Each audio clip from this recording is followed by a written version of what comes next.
We'll wait for a minute for people to join. Meanwhile, the speakers can go on mute to avoid echo. Thank you.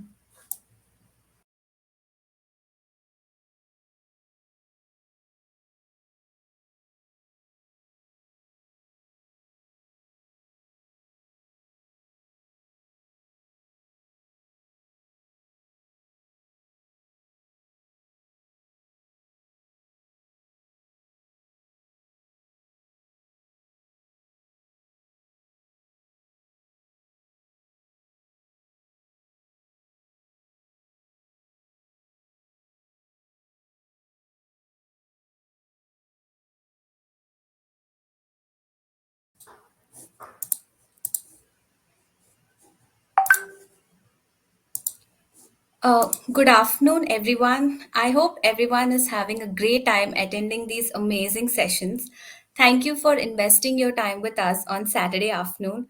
I, Hasita, welcome you to yet another delightful session, The HRPreneur, a place of sharing the entrepreneurial journey and insights as an alternate to the traditional job.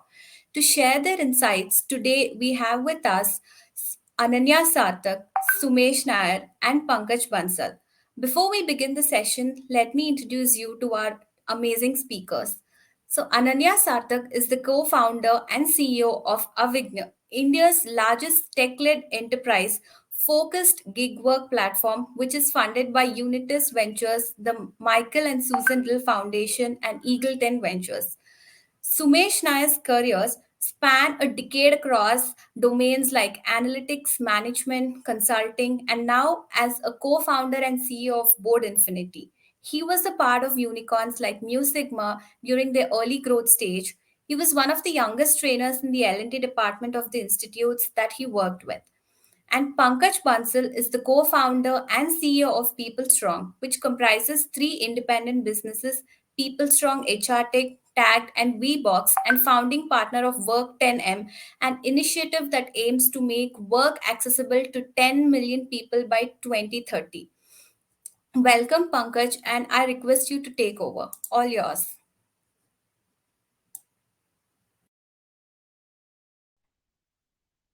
Thank you so much, Hasita. Am I audible? Yes, you are. All right. So, thank you very much, friends, for joining in the session. Thank you, Hasita, for the great introduction. And as she said, this is an amazing set of speakers. I'm not saying it, she said it, so I'm just echoing it back.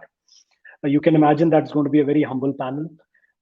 Friends, firstly and foremost, want to say a big shout out and thanks to Nathan for putting together this great show as national president, and my dear friend Raja, who himself has supported I don't know how many HR enterprises in the country and entrepreneurs like me. So thank you, Raja and Nathan, for getting us here. I must show you, I got this beautiful, you know, scroll or whatever you want to call it from NHRD, and so appreciated NHRD in Mumbai, Pune, and national level. I'm remembering Shelly, my co-founder and first women national secretary of National HRD Network. So you all must know she was the first women secretary. I happened to play the similar role earlier. So just remembering her when I'm starting this off. So thank you once again for joining an NHRD and putting up this beautiful panel on HRpreneurship theme, which is very close to my heart. And I have two wonderful panelists with me. Hasita introduced them, but the way I look at Sarthak, I just truly admire his journey. Not many people were ready to put their dollar on gig, but they were the ones not only did it and made the largest in the country today. And he's going to talk more about it, so I'm not going to steal the thunder. He's an IIT alumnus who worked in industry, including consulting and L&T before starting Avigna. And I'm going to come back to you, Sarthak, that why and how it happened. And Sumesh, another great leader. I just love his discipline and focus and clarity of thought. You know, after passing out for SP Jain, he worked in industry. He was at PwC, spent almost 7 years in industry, and at PwC worked with Fortune 50 like Googles of the world as a consulting advisor from PwC. So that strategic bent of mind helped him in starting Board Infinity. So Board Infinity, Avigna, we have two very interesting enterprises and two founders with us. I'm sure that many of you who are already entrepreneurs are there in the group, and there are friends who are budding entrepreneurs, and there are friends who want to be entrepreneurs, are all on the panel. So please feel free to put up your questions. I can already see three questions in the panel box. But I'm going to take the liberty, being a moderator, that first I'm going to ask few questions from Sarthak and Sumesh. And with your permission, Deepak, Ashish, who have posted the questions, that we'll make sure that we address them as we progress. So, friends, I was thinking hard that what is disruption that we all keep talking about, and in context of HR. But the biggest problem for an entrepreneur, as I always say, is getting this ICE together, which is investor, client, and employees. Everybody keeps struggling. Should I focus on investor? Should I focus on client? Should I focus on an employee? So I think whoever can get this ICE together, they do a great job. And Sarthak, I'm going to begin with you. You, of course, started it pretty early on. You were just 2 years of experience, work experience, when you started off. So tell me, in short words, the journey of uh, Avigna. And don't miss the name, because a lot of people get confused. What's the name Avigna? So tell us the Avigna, and tell us Avigna story in numbers if you can. Over to you, Sarthak. Thank you, Pankaj. I hope you can hear me well. Yes, please go ahead. Thank you for having me on the panel, Pankaj. Very happy to be here and very happy to be talking to youngsters who would probably be entrepreneurs sometime tomorrow. I started Avigna in 2016. Avigna, as you said, it's a Sanskrit word. Vigna ka arth hai bada, avigna ka arth hai removal of bada, removal of obstacles. That's basically what Avigna means. And that's what I think we are all doing every single day of our lives. And that's what we are doing at Avigna as well. So I started Avigna in 2016 with two of my college mates, and we all were setting out and we were trying to build the future of work at that point of time. And our idea was to create a bridge between the requirements of enterprises and capabilities of workers in India, where the workers, they get the freedom to define what is it that they want to work on, when do they want to work, and where is it that they want to work on. And while they have the freedom, we also wanted to ensure that the quality of work that comes out does not get compromised, and it is much better than anything that the enterprises have seen till now. So, with that goal in our mind, we created a lot of technology to make this happen. And Avigna has now become the largest enterprise gig work platform in India. We take up work from larger enterprises, and our platform gets that work done end to end through gig workers all across India. We are operational in over 500 cities in India. We have over 10 lakh gig workers on our platform. 2020 was one of the most difficult years for us. We lost 95% of our revenue in mere 15 days of lockdowns coming in April 2020. But we adapted well. We went back to pre-COVID levels in 6 months down the line of that. We have grown 7x of pre-COVID levels right now. We are growing at a rapid pace at this point of time. We complete more than 40 lakh tasks every single month at this point of time. And we are also at an annual recurring revenue of more than 150 crores right now. And we've become the largest in this particular segment. And I thank that day, I think back in 2015, when I was working in consulting, where, I used to talk to a lot of my customers, and they used to tell me that, okay, I have a problem in getting my work done, and I have a lot of problem in outsourcing that. And can you, as a consultant, come to me, take 10,000 rupees a day from me, and just help me make that decision? That was the time when the idea came to my head. We got the team together. We started up in 2016, and this is where we are right now, Pankaj. Incredible. What a lovely story. And thank you for disclosing that 2020 April. I know many of us have gone through that, but what a journey. And 10 lakh people, we think that only permanent employees belong to this corporate world. No. Sarthak, Gurpreet, and team are bringing on board this workforce that doesn't exist otherwise in a formal sector. Thank you, Sarthak, for doing. I'm going to come back to you. Sumesh, we keep hearing that edtech can't turn profitable, right? All the biggies still not profitable. And I think there was a question on how important is profitability. Does profits always matter? Prachi asked that question. So Sumesh, want to hear your quick numbers that how Board Infinity is looking at. I've heard in market that students say the working professionals say we would love to do program from Board Infinity because I'm going to increase my salary. So tell us the magic sauce. Tell us what are you doing? Yeah, I think thank you so much, Pankaj. Thanks, Sarthak, for that introduction as well.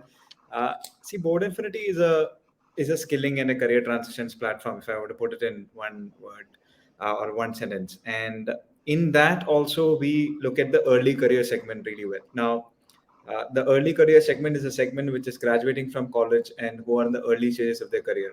What do they really need? They don't need another degree. What they need is a career transition and gain upward mobility in their life, right? So that is what we do. That's the impact that we create on the ground. We work with thousands of customers today in India, and the basic premise of the company is built on certain values which we think a lot of companies in the education space was missing. And I think that is around really doing good for your customer and making sure they can get to the end outcome that they are coming in for the programs, right? So for us, I think it is growth and customer experience, never growth or customer experience. It's growth and profitability as well. So I believe in duality a lot. There is no or, but it's more of and that you can bring in to create more value for the system that you are trying to do in. And I think Board Infinity as a system today, if we do not exist, I think most of these customers who are looking for those transitions are going to worry, probably because there is nobody trying to solve that problem for them. And they are clearly an underserved market today. Now, with respect to growth, I think when you do good, you try to end up growing also faster. So I think last 3 years we have consistently grown at a 3x to 4x scale. If you look at growth, there are three specific areas of growth. One is, of course, the number of people who want to take programs through us. So I think we have had more than 1 million inquiries for our programs. The second level is who is actually teaching. So ours is a like Sarthak was saying, I truly believe in the gig model. So we have instructors who are industry experts who are coming and teaching. So that part of the platform today is probably around 1,500 strong. We had probably 10 instructors 3 years back. And then the third part is that if I look at the number of companies that actually come and hire through Board Infinity today, that number is around 700. We have the top 5 IT companies in India coming and hiring through the Board Infinity platform. So that is the systemic changes that we created through the platform. And as a result of that, of course, the revenue has also grown. I think a couple of months down the line, we could proudly call ourselves a 100 crore brand. And that's where we are at, Pankaj. Super. What a story. It's never easy to build the first 100 crore or a billion rupees. Friends, both the entrepreneurs here are on that journey. So such a wonderful feeling to hear that Indian entrepreneurs are rising like never before. Sumesh, Sarthak, I'm going to ask more questions. I got a chat message from Raja who's instructing like a boss. Pankaj, do tell us how do you start? So I will not skip that. So very quick one, friends. PeopleStrong started way back in 15 years ago with my co-founder Shelly, who's not there anymore. I lost her to cancer. And we started. I was HR director at Hughes Software. Shelly was also part of Hughes, and we both went to US. Saw 30 listed companies in HR. Saw none in India. Our dream or vision board: can we set up a company that can go public or go big? And in last 15 years, we've come a long way. We are now serving 6 countries, 7 countries in Asia, starting Middle East now. We are one of the most prominent players in HR tech, serving about 300 customers, about a little short of 2 million employees. We are 3 businesses. The largest assessments, recruiting platform in HR tech is who we are. I'm playing the group CEO role. Sandeep Chowdhury now leads the CEO role at PeopleStrong. And other than that, I sit on a Prime Minister's task force for bureaucracy reforms called Mission Karmyogi. And thirdly, I run a fund, which means work 10M, which means work for 10 million people. So making investments in 6, 7 companies, including Avignas and Board Infinities, which can make it big. So this is who I am, friends, and I've enjoyed this journey. I enjoyed my journey as HR director in Hughes Software, but I've enjoyed more my PeopleStrong journey, and I can't deny that. It's been up and downs. It all sounds very fancy. When we raised $50 million, 400 crores approximately way back in 2017, people said it's large and all that. But let me tell you that the journey is not easy, and you stand on many pain points which are not visible to market. You only see the glory and good things. So there are not so good things also happen. So with this, friends, I'm going to come back and ask Sarthak and Sumesh a questions that, almost it says that 11% of our workforce is engaged in the so-called startup activity. But very few percentage points bite the bullet and start their own business. So what's the right time? Sarthak, you started in 2 years. Sumesh, you started after 7 years. I started after 8 years. So Sarthak, what is the right time to start a business? Pankaj, that's a very good question. And it's not an easy one to answer, honestly. See, this is how I think about it. There are two major aspects when it comes to decision making of what is the right time. The first is having correct amount of skills or capabilities with you. So you really need to introspect and find out what are the skills you possess and what is it that you lack. When I was in college, towards my final year, I realized that I really do not have any relevant skills, honestly, to start a company. And I went to an IIT to do my engineering, but still I felt that I really, don't know anything. So I invested a lot of my time in learning finance, operations, HR, did a lot of courses without doing an MBA, and I wanted to get those skills. After a couple of years, I realized that I still do not have all the skills which are needed in life to run a business. But I realized that I probably have enough skills to start To a start. company, and I also realized that I am blessed with the ability to learn faster, probably faster than others. That gave me some amount of confidence to take the plunge. So first of all, you really need to build the confidence around your own skills, your own capabilities. Once you have done that, then the second aspect comes in, which is a little more difficult than this, in my Beautiful. experience. Very That beautifully is summed up. Very beautifully summed up. So Sarthak is saying that your own skill map in your mind yeah, and your ability to learn. Well yeah, said, Sarthak. I wish Board Infinity was there. You would have learned faster. So Sumesh, over to you. certainly. What is the right time to start? Okay, so I will actually quote my first CEO where I work, Musicma. So he says that there are two kinds of entrepreneurs in the world. One is like a love marriage; they fall in love with the idea and then they pursue it. The other one is like an arranged marriage where they look at the market and then they pursue it. And I have always felt that what is actually both. You have to be falling in love with your idea again and again because you have to consistently move through that different ups and downs in entrepreneurship. And second, the market has to be right, the timing has to be right, correct? So I think it's a combination of both. For me, I think, Pankaj, there was a decade long of connecting the dots and trying to see where I would fit in, what kind of problem statements that I would like to solve.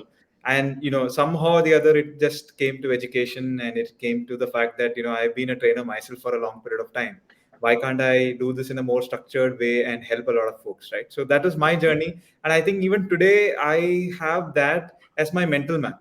Whenever that things probably are not going that great or things are going great, so I think that keeps you sustained in your efforts to get you somewhere in terms of, let's say, and there is no end point, right? It's Sure. like an asymptote. You can keep going the curve as much as you want.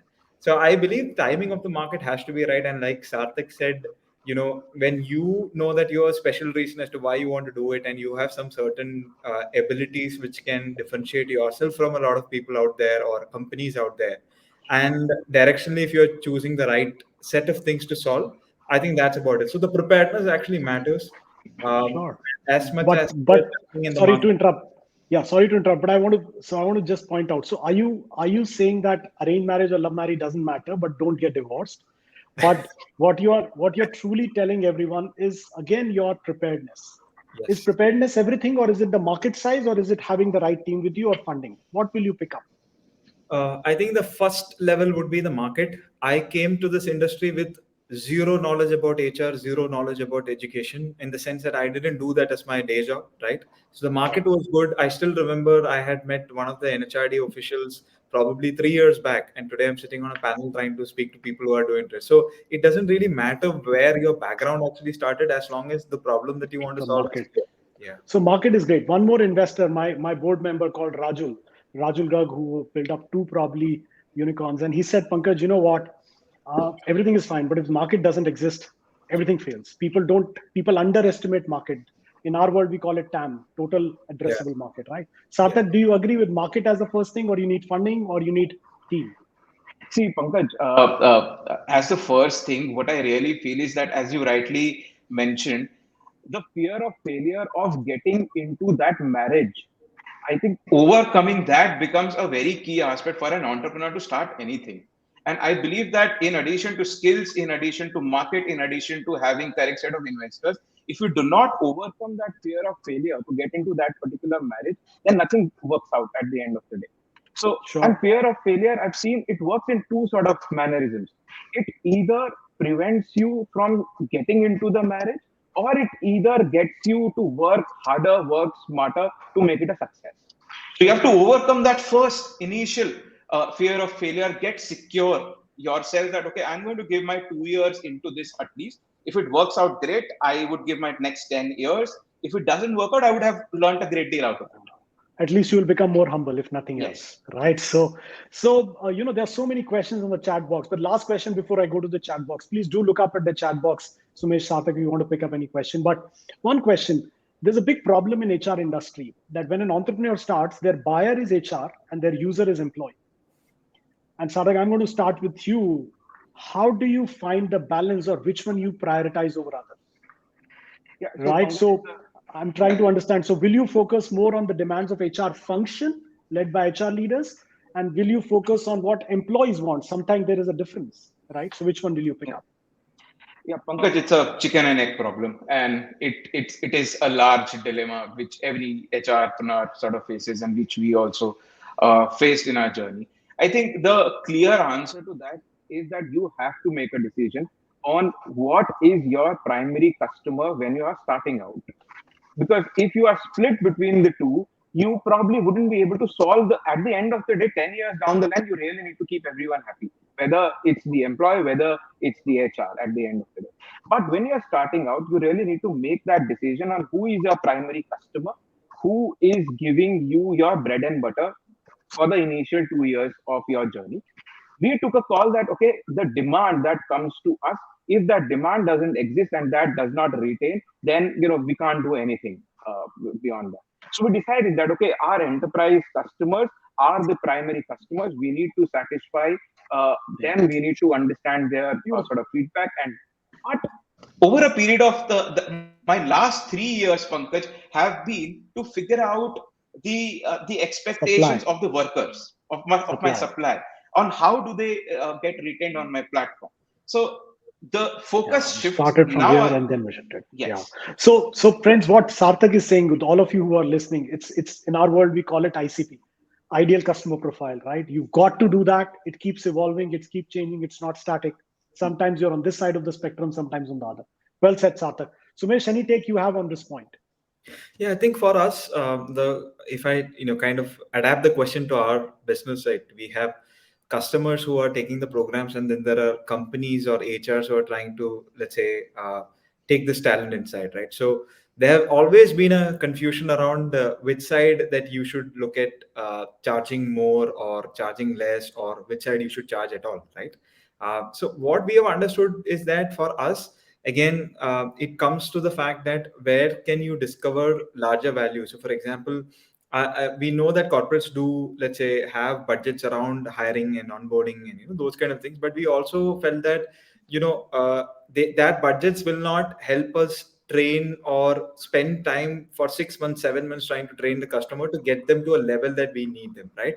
So for us, the question became simple. Okay, so that means we are going to make it a consumer brand, and we're going to charge our customer, which is on the user side, and help them achieve the outcome. And so, Sure. strategically, what we have done is that we have never charged companies till the last 2 years, and now organically we are seeing requests around how can we deeper integrate into the course, how can we So, build out. so you could change pricing models, Sumesh, Sarthak, and I'm linking back to a question: what kind of roadblocks you feel? I think Sunetra is asking in the box.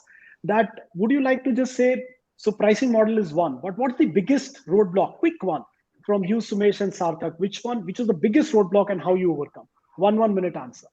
I'll Sarthak. quickly go ahead. So, Yeah. the biggest, largest roadblock for us, Pankaj, was for people to understand what is it that we're trying to do. The, Yeah. the concept which we came up with in 2016 was so new, was so novel, that people couldn't understand. People were like, what is it that you're trying to do? We don't understand. And it became a challenge to raise funds. It became a challenge initially to get the customers, wherein we had to educate that, okay, you look at HR in a certain way. We are trying to define the future of work.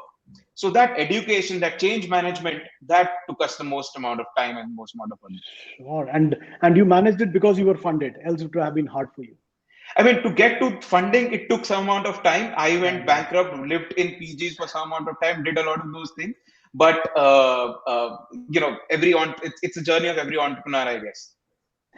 So, as the old Hindi movie song says, "Yun hi koi mil gaya tha chalte chalte." So I think Sarthak found the investors, but they don't come by chance. So it's all your resilience and the model sharpness, Sarthak. So congrats to you and team. Yes, Sumesh.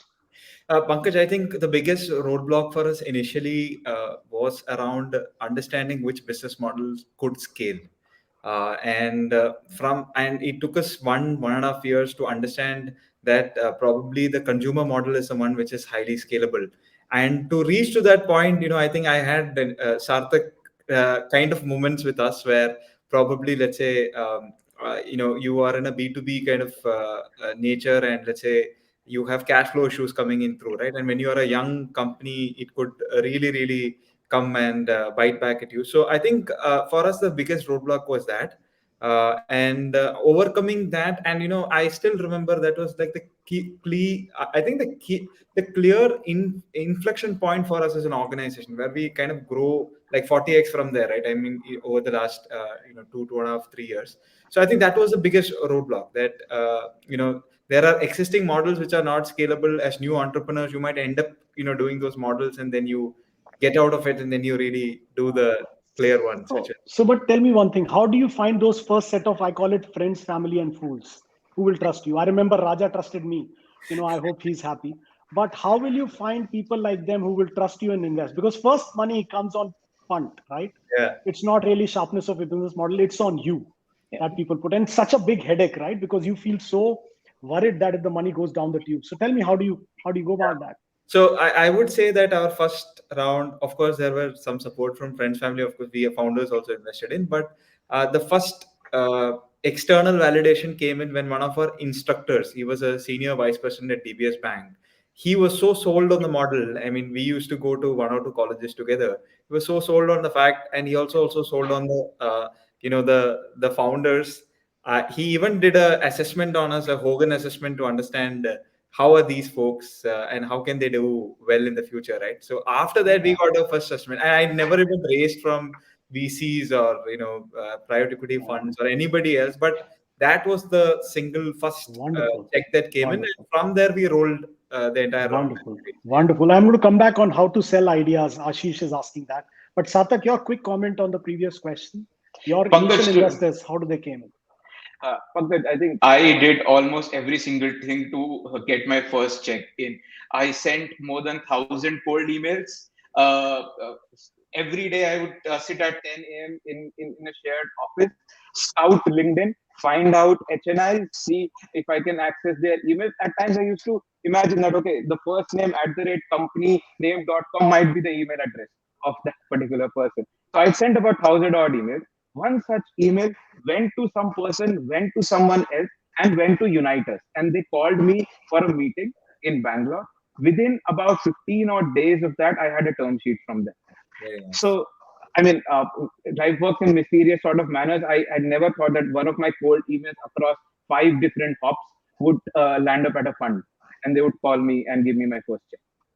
Wonderful, wonderful. And there are questions on how to sell ideas. So Ashish is asking that.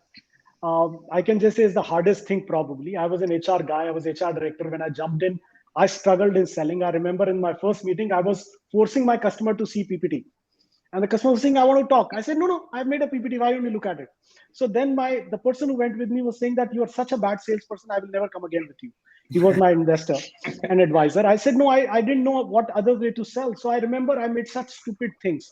So how do you sell idea? Ashish is asking that question. So do you have any ideas how to sell ideas? Sumesh, do you want to go ahead? See, I think if you have to start with a concept and it's something new that you're trying to bring in the market, as a founder, you should truly believe in it. And that comes in the way you speak, in the way you conduct, the way you want to really solve that problem. I think that comes. And that is where the selling actually happens. So it is not just the functional benefit of that idea, it's the emotional response that comes in your mind when you speak and talk to that person, right? And I think that it happens in every conversation, right? It is not just about selling an idea to a customer, it is selling idea to an investor. So I think as a founder, you need to truly believe in your idea, right? And you probably, if you are the person who actually wanted that idea, so you see a lot of stories that people write that, I wanted a solution like this, and that is why I created it. I mean, there's a lot of truth and probably non-truth also in it, but when that is actually true, that Sure, becomes a, sure, sure. you actually sell that idea. I think that's how Perfect. we got So, our first check. So yeah. we incorporated the company after we got our first check, and the director of an institution who actually put a 3.5 lakhs check, he said that I am not putting it into your personal account. I want the company to be registered, and the money will come into you. Yeah. No, so it's beautiful. No, authenticity is everything. We have 2,000 people today at People Strong, Sumesh, and we never thought the workforce will be that diverse. People in Thailand, people in Philippines talking different language, and probably selling to an employee, selling to an investor, selling to a customer doesn't change. The authenticity remains the common thread. I fully agree with you. Sarthak, what's your take on selling? Uh, Pankaj, I'll give you a very quick anecdote here. So I think about in towards end of 2016, one year down the line of when we started, even before we raised from a fund, we raised a small round from a couple of HNIs and angel investors. And I remember I met my first HNI there, and he told me that, okay, you have convinced me. Can you convince my wife also, and convince my wife to get me to write this check?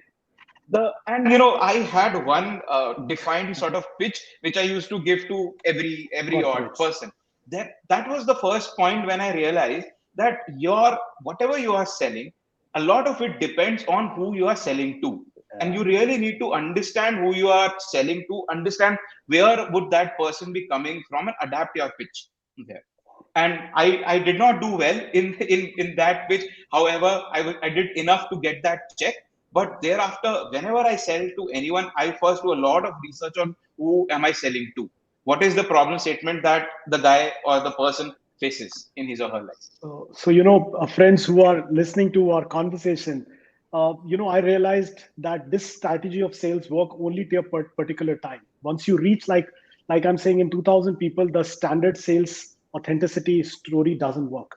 What starts translating, you may have heard words of tofu, bofu, and mofu. I didn't know what was tofu. So tofu is the top of the funnel. Mofu is the middle of the funnel. Bofu is bottom of the funnel. You start looking at your leads in a CRM in this way because you have multiple people selling. Then you make strategies for each level. What you need to do if you're at the bottom of the funnel, what you need to do when you're top of the funnel, how these leads are generated. It becomes a science. So I was never taught, in India at least, sales as a science. In India, we were told sales is an art. So I was doing a cowboy sales till I was hit back. And I saw that new market of SaaS requires a very different right of science to preach. And I think I was very lucky to have great leaders, my colleagues like Mrigank and Kiran and now Sandeep Chaudhary, who taught me how to go about doing this science of sales. So I'm enjoying that through my leaders, Devashish Sharma and many others. So I just have great fun. So friends, we have many questions. I'm going to focus a bit on questions. So, there's a question on why to start entrepreneurship at all? Why do you get into an entrepreneurship? It's a very interesting question. Again, Ashish asked. Then I'm going to ask some qualities of entrepreneur I think Deepak has asked.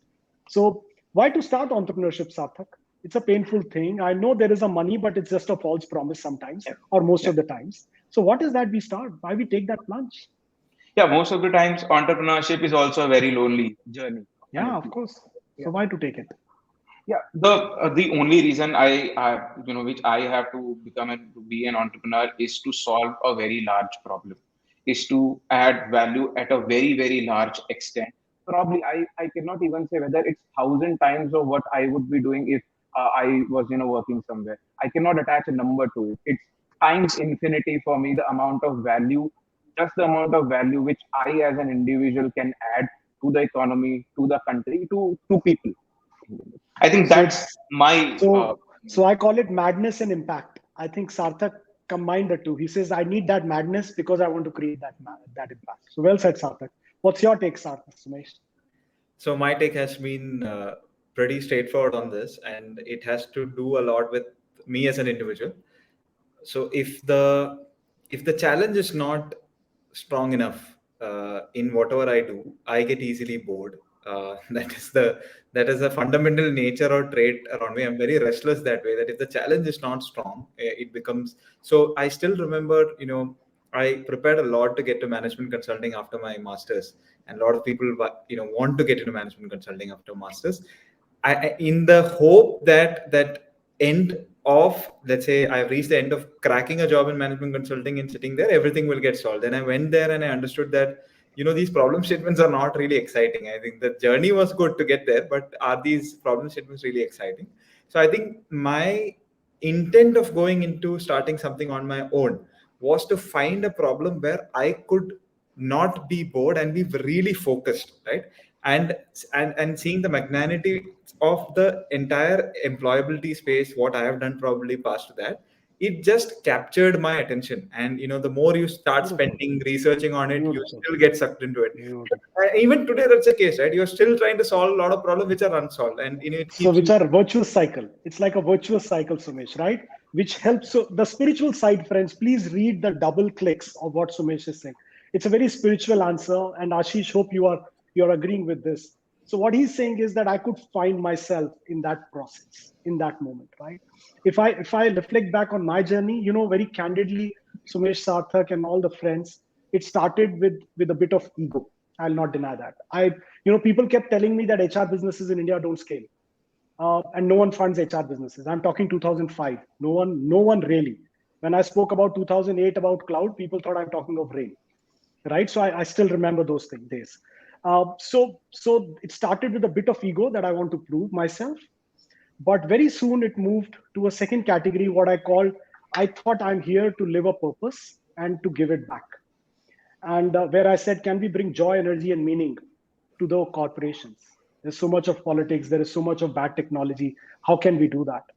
And then off late, when I lost Shelly, my purpose probably changed, and it became that if I exist, then it can't be purpose. So purpose cannot have I. So if I exist, then the purpose doesn't exist. Therefore, purpose has to be beyond you. If it is for your own fulfillment, you are stuck in a greed cycle. If you have to transcend that, then the only way is that purpose has to be for others. So Sumesh, Satak, this is a beautiful answer. Thanks, Ashish, for asking this question. There are many questions. What kind of, I think, there's question, how much weightage you will give to invention and innovation as an entrepreneur? I think it's a bit obvious one, but would love to hear views. Sumesh, what do you have to take? I think whenever you enter any market, what you need to understand is what is that the customer today is really unhappy about or really wanting to do. Either you are understanding through, surveys, talking to them, or you just invent something out of the blue which really gets appreciated, right? So you cannot discount invention and innovation at every single step of your journey in your startup. Even when you are, let's say, scale to, let's say, 50 crores, 100 crores, or probably 500 crores, right? The market opens up for newer players to come in. Now, let's say if you want to keep innovating and grow from there, you have to keep reinventing your wheel, right? So I think invention should be at core of what you do. It should be at the core of things that you do for your customer, and it can't be a static thing. Okay, I've invented, now let me just walk Yeah, away. I've reached we, this. we can't be we can't be Edison that here is the bulb and now I'm going to live my life. Yeah. So I that's not how the world works, because you will be pushed to grow. You will be pushed to think about this. Now it's a call that you take whether you want to keep growing and growing. So Sumesh, I'm going to give a very HR twist to it, but before that, let me ask Sarthak. So, kya se kya ho gaya main tere pyar mein? That's the journey of this entrepreneur. So, tell me, Sarthak, what's your take on invention and this thing? Pankaj, I think invention and innovation can never stop. If you if you stop it, you risk becoming irrelevant tomorrow. Whether you are at 500 crores or 1,000 crores. If you are at 1,000 crores, somebody like an Avigna, another Avigna would come in, innovate things much better than what you are doing, and take away those 1,000 crores from you. So I think innovation doesn't stop. We are still innovating. We're still, investing a lot in technology, lot in brains and people who have the capabilities to innovate much more than what we have done in the past. So, I will give an example, friends. If you are enjoying this conversation, I'm going to give you HR example. So, we have a business in payroll. We have a payroll technology, right? So now the new thing in payroll invention, you don't need to change and break the payroll. People are saying, can you give me hourly payroll? Very simple, correct? It's the need. People are saying, can I do 2 employments and get payroll legally? There are so many questions we have to solve in payroll. You look at time. People are saying, okay, I may not have the time unit the way you used to define. Can it be outcome based? Performance management. People are saying, I need OKR based system and I want that visibility. I want a super app. We just launched super app at People Strong. And what I'm trying to realize, everything that you're doing, the lady who asked that question, Sunetra. So Sunetra, it may not be something very new. It may be a betterment what customer is asking from the current avatar, right? So HR tech is moving towards collaboration. People are saying, okay, HR tech is given. Can it help me collaborate, give a better productivity? I'm sure Sumesh's business people are saying, okay, I've learned that skill. Can I learn the next level of skill, which can also prepare me for the next level of jump, Right. not only the first level of jump? So I think all this will continue. So innovation for the sake of innovation doesn't matter, but innovation to solve the customer problem is what it is key. So I think that's what I hear. So, there is another question which is coming up on essentials for successful entrepreneur or qualities of entrepreneur. I think two people, Deepak and Sunetra, asked. So, what are the essentials, Sumesh, or Sarthak, of an entrepreneur, especially HR entrepreneur? How is that different? I think extremely good people management skills. Hmm. Ability to manage actually diverse set of people. We are not at a traditional setup of I'll work with people from the north or south, or you need to have that ability to expand your So, Sumesh, ability. should I be a specialist or a generalist? If I'm a CEO, should I be a specialist or a generalist if I'm good at people I management? think when you're starting off, you should be a generalist. You are running behind multiple things. You should have some level of skills to do that, or your founders who will complement you for that. And when you start scaling, you should look at certain areas where you think you will be able Specialize. to add more value, right? Sure. Well said. So I become a thought leader in that specialized zone. Yes. Sarthak, what's your take on this point? Yeah, Essentials of Pankaj, entrepreneur. see, I feel that an entrepreneur must be optimistic. It's very difficult to build a business if if you're not naturally an optimistic person. So optimism is important, and it helps you when things aren't going, in the best possible manner.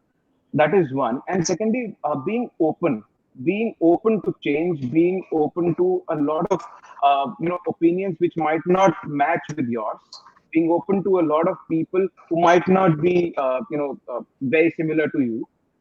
Being open, being agile, and being optimistic is something which has worked for me, honestly. Sure. So beautiful point. Optimism is, of course, gives you hope to run.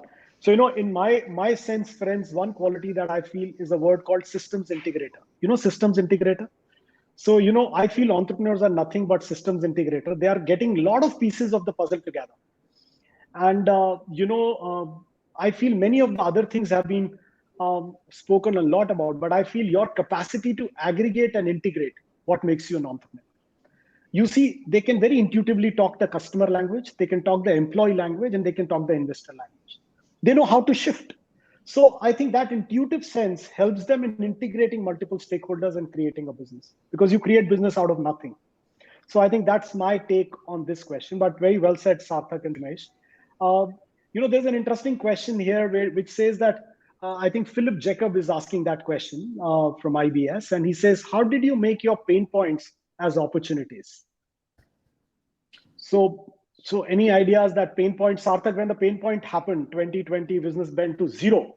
It was Yeah. literally zero. I remember having Yeah. a conversation with Sarthak. So how did you convert that into an opportunity? Yeah, Pankaj, I think that was first time in my life that I was pushed in something of that particular sort. The only thing which we did, the only option which we had was to adapt, is to find out what is thriving in the market at this point of time and how to solve that. So our current lines of business at that point of time started to lead to only zero revenue, and 95% of the revenue went away. We launched four new lines of business in a matter of 5 weeks. Wow, And agility. yes, starting from April 15th to I think close to May 30th, we launched five new lines of business, onboarded newer set of customers, kept our control of our costs, became very, very prudent of where are we spending every single penny, the way we would do when we are just And we were an organization of 200 odd people at that point of time, and zero revenues, and the money was just flushing out from the bank account at Sure. that point of time. So we did all of that, Pankaj, and I think being as you mentioned, becoming a system integrator is something which helps in some of these scenarios, wherein if a situation comes in which you have not handled earlier ever in your life, can you adapt and can you sort of solve it? I think that is Yeah, what I we did, think Pankaj. no, beautiful agility and becoming frugally agile is a very very hard thing. Easier said than done. Well done, Satak. Sumesh, what? Give us an example on this question. I think there are tons of pain points which really became opportunities for us. I think the entire business model of skilling leading to career transitions was the biggest. I mean, if you look at the customer side, the biggest pain point is that it's not that they don't have a Coursera's of the world to sit and study, but trying to integrate this whole skills so that they can get to an outcome. That is a secret sauce that we put in the market, right? And that was the biggest pain point that we solved. I think that is something with respect to a business model or what we do as a company. The second level business, the pain I would say, which was more at a company level, was, again, the example that I'm quoting, that we did a lot of B2B-ish things which we thought would scale but wouldn't scale. And after 1 year, we decided that the best thing is to reinvent yourself as a B2C brand, right? Go directly to the consumer. And that was again a tectonic shift for us. Like Sarthak is mentioning, the organization itself changed, the DNA changes when you go through a pivot like that, right? And I think that was one of the ways in which you need to understand certain pain areas, right? Even today we have a pain area today, so we are thinking through, okay, should we look at this particular opportunity and kind of elevate that pain point, right? So it's a consistent thing, and I think these are two examples which I can think of right now. No, beautiful. Thank you. I think I remember my 2009 days. I was almost, it was such a bad time because the market was in recession and we were at about 200 people, I think. Now we are 2000, but that time 200. And, I was not doing well at all. I was not meeting my sales numbers and there was a bit of mess on the board. People put me on tip. As a founder, they said, if you don't perform, then you've got to go out. I remember that was the only time I realized that you are, at the end of the day, answerable to investors. You can't just, if you're a founder, you can't take things for granted. And my biggest finding came from my partners, my top team, and they said, you know what, Pankaj, you've turned your face back from customers. You're facing inside and you're constantly focusing how to fix internal things. Go out and speak to customers. I remember I just took a bag and I said, friends, we have money left for 3 months. Half the team is in jeopardy. We're going to start our new work, but let me go out. And after 10 days, I got a meeting with Mukesh Ambani. I still remember. My colleague Kiran got that meeting, and we got a big project. I remember how it helped us surviving, and then we raised capital, and then rest kept happening. So I remember those CEO days were hard days for me. Now in that hot seat is Sandeep, so I'm so glad that I'm a bit of backseat. But I have full empathy. CEO role is very hard, friends. Is all I can say. Be the founder CEO. And one more question. I think we have very little time left. I think probably 3-4 more minutes before we're going to wrap up. So last question. There was a question on the box on about governance. I think that's again Sunitra. So is corporate governance of any value in an early days? Because when an investor comes, they don't give you additional valuation if you're better on governance. If you're bad, they ignore. So why to focus on a governance? Pankaj, I think corporate governance is needed when you are trying to work with institutional investors and when you're trying to get larger set of customers to come in. And of course, corporate governance might not be the largest factor in your first 6 months or in your first 1 year of operations when you're trying to raise your first check, first set of customers. But thereafter, it's very difficult to survive without that. So you'd have to incorporate a lot of technology, build technology to solve that. Right, right. So no, perfect. I think this is great. Sumesh, what's your take? See, I think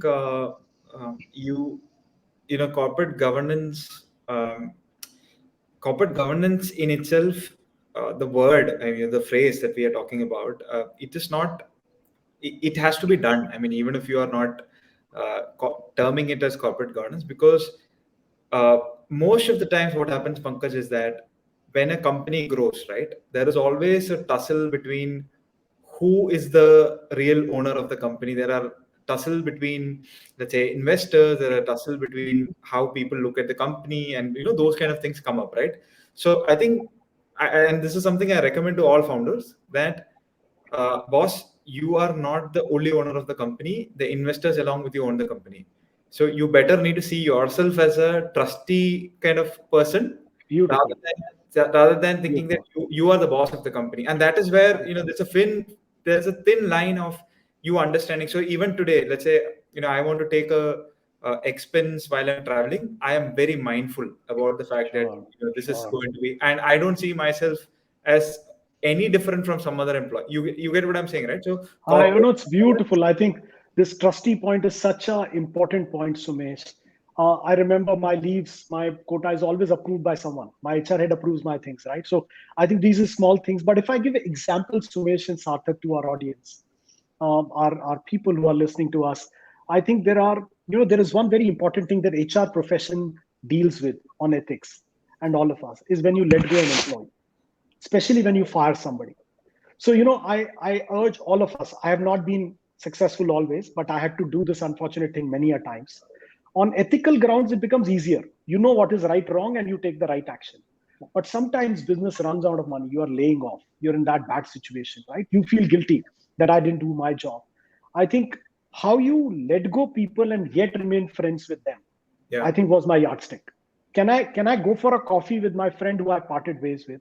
I think was always, I didn't succeed always, but many a times that was the case. So probably to all people who are listening, if we can just remember that parting is not a bad thing you have to do for company and for that individual.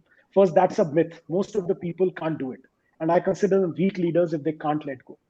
But if you let go, can you let go with full empathy and in the right way? I think is probably one example for HR that happens. No, very interesting. There is your Raja is writing me that we have some time, few couple of minutes more probably. So one question, which is around uh, a question on leadership style. I think someone is asking that question. What leadership style? I think Prachi is asking, what is the leadership style which is better? And I was quoting somebody, a colleague of mine, day before Ghalib's share. He says, "Fikre dunya mein sar khapata hu, main kahan aur ye bawal kahan." So, but your leadership style, is it sounds jargonistic, but it is so important. Prachi is absolutely right. We all try to do Hogan profiling. I go to VBox and we try everything. So is leadership profiling a must, or how do you, which leadership profile suits better? Any take, Sumesh, Sarthak? Yeah, I think for me, the leadership style has been to be as authentic as the type of person I am. And, and as you start, so for example, I still remember in my first year of entrepreneurship after, leaving my job, I think at that point of time, I was a person who used to make a lot of consensual decision making around leadership, but as we started climbing the ladder, there are certain areas where I call the shots for certain kind of things, right?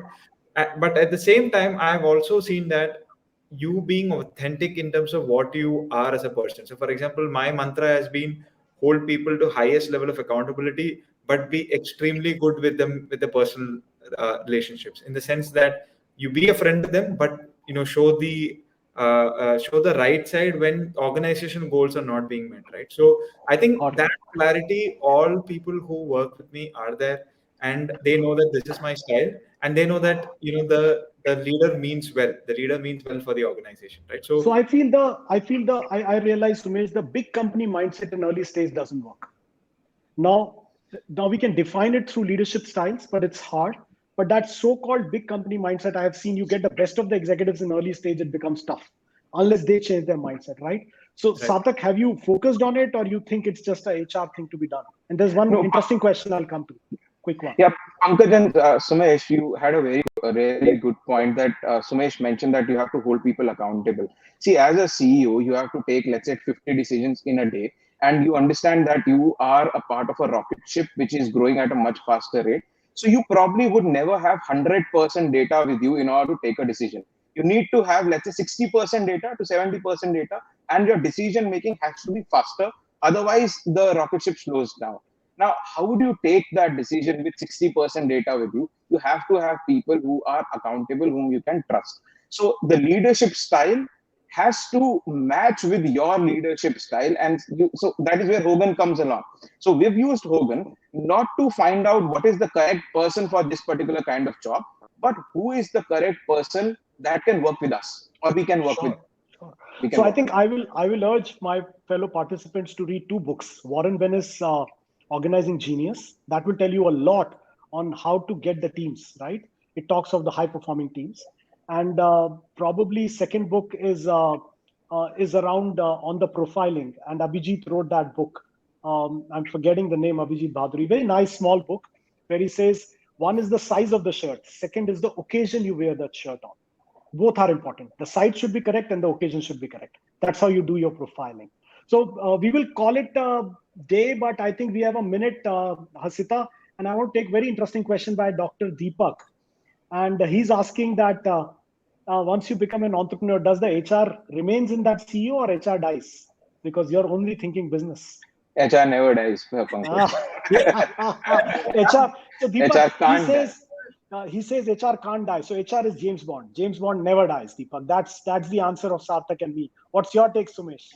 See, I think in people who have done their masters or who are doing their masters, the easiest subject that you will overlook is organizational behavior, but it becomes the biggest subject when you become an entrepreneur and run your own shop. So you can't take the HR out of the CEO. You are Oh yeah. constantly trying to understand how to do your, so better So as an HR being a CEO. Yeah. So HR never dies. That's the James Bond. That's how we should close it. Friends, I had a great time. Thank you, Sarthak and Sumesh, for being a lovely, lovely panelist. Being yourself, authentic, humble, candid, as always. And thank you, friends, for participating with such wonderful responses, questions, comments. Sorry, I couldn't take all the questions. I tried my best I could in last 50, 55 minutes. Thank you, Raja, again. And over to you, Hasita. We are on time. We have 2 minutes left. We are entrepreneurs, so we value the time and the money associated with it. Back to you, Hasita. Thank you, Pankaj. Thank you, Sumesh. Thank you, Sarthak. It was a wonderful session. We had so many getaways and it's so inspiring. I think you glued us to the screen for the 60 minutes and everyone was so active. Thank you for the audience for your active participation and attention. And once again, thank you for being here and providing us with your great insights and inputs. So we call it a day and let us move on to a next session in next 2 minutes. Thank you once again, Thank you. everyone. Bye bye. Namaste. Bye Bye bye. bye. See you. Have a Thank great day. you.